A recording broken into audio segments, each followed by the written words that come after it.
and spanned 4 presidencies. Joining us now is DePaul University professor and terrorism analyst Tom Makaitis. Good morning, Tom. Good morning.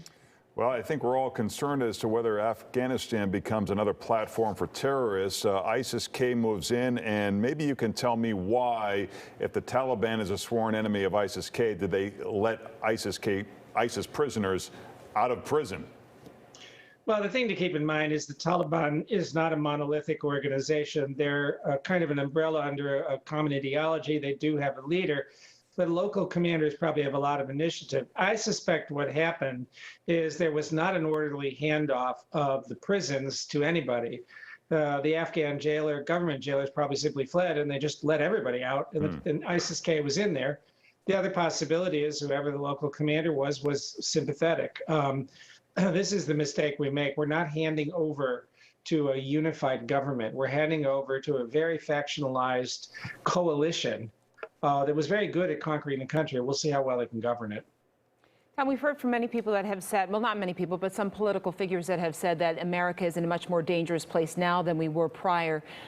Is ISIS-K an imminent threat to the United States, or is this more of an issue between ISIS-K and the Taliban for the near future, at least? Those fears are exaggerated. The terrorists don't need a new platform or base from which to attack us. They had one in the territories adjacent to Afghanistan and Pakistan.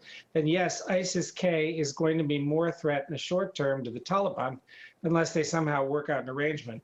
Those two hate each other because ISIS-K, like ISIS Central, the old Islamic State, believes in a worldwide struggle to establish a caliphate, and they think the Taliban have sold out by focusing only on Afghanistan.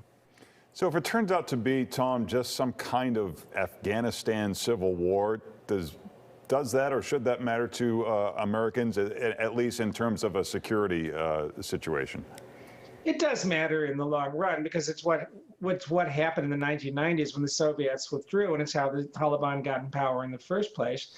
But I think it matters much more for regional stability.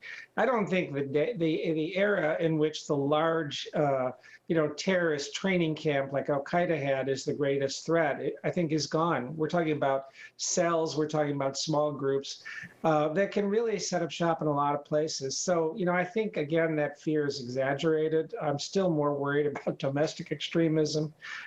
We will see heightened security going into the 20th anniversary of 9/11. But right now, I think ISIS and the Taliban are going to have their hands full with each other.